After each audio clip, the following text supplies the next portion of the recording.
Satyaki বৃন্দাকে phone করে বলে, বড় বৌদি, রাঙা আর একলব্যর ডিভোর্স তো এখনো হয়নি, ও তো সাইনই কিছুতেই মিলছে না। বৃন্দা বলে, আসলে ও তো গ্রামের মেয়ে, আজ এই সাইন কাল ওই সাইন করে, তাই মিলছে না। কিন্তু তুমি একথা একলব্যকে বলতে যেও না, আমরা বলবো ডিভোর্স হয়ে গেছে। এই ফাঁকে যদি একলব্যর কাছ থেকে আরও কিছু টাকা আদায় করা যায়, আর এই সমস্ত কিছু রাঙা শুনে নেবে। বলে, বড় বৌদি, তোর যে এত লোভ সেটা আমি আগে থেকেই জানতাম, কিন্তু তুই এই রাঙাকে চিনিস না, এই রাঙা তোদের কিছুতেই সফল হতে দেবে না। এরই মধ্যে একলব্যর গায়ে হলুদ শুরু হয়ে যায়। একলব্য ভাবতে থাকে, রাঙামতি, তুমি এটা কিভাবে করতে পারলে?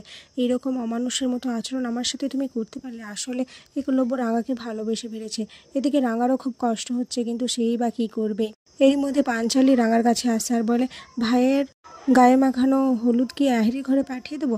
রাঙা বলে, আরে না না, এটা কি আর সত্যি বিয়ে হচ্ছে নাকি? আমি এই হলুদরা বানিয়েছি, এই হলুদরা দিয়ে আয়। অপর থেকে আহিরি গায়ে হলুদ শুরু হয়ে যায়। আহিরি ভাবতে থাকে, রাঙা কিভাবে এত সহজে মেনে নিল, আর না মানারে কী আছে, যেভাবে আমি ব্ল্যাকমেল করেছিলাম। কিন্তু রাজেন্দ্র শের, উনি কিভাবে এত ভয় পাচ্ছেন? না না, আমাকে আর এসব নিয়ে ভাবলে চলবে না, আমাকে আগে ভালোভাবে বিয়েটা করে নিতে হবে, তারপর আমাকে এইসব কাজ থেকে বেরিয়ে আসতে হবে। এদিকে রাঙা ঘরের মধ্যে এসে সিঁথিতে সিঁদুর পরতে যায়। ঠিক তখন একলব্য চলে আসার বলে, এ কি রাঙা, তুমি সিঁদুর পরছো কেন? কোন অধিকারে তুমি সিঁদুর পরছো? রাঙা তখন একলব্যকে বলে, আসলে কি বলতো উড়ানবাবু, এতদিনের অভ্যাস তো, আচ্ছা বুঝতে পারিনি আমি, সরি।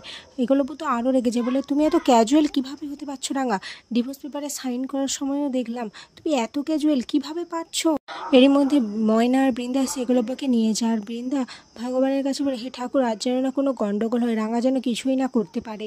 এদিকে বিয়ের মণ্ডপে আহিরিও চলে আসে আর একলব্যও চলে আসে। আহিরি তো একলব্যকে দেখেই মানে একটা খুশি খুশি ভাব তার মনে। আর এখানেই আজকের পর্ব শেষ হয়ে যায়।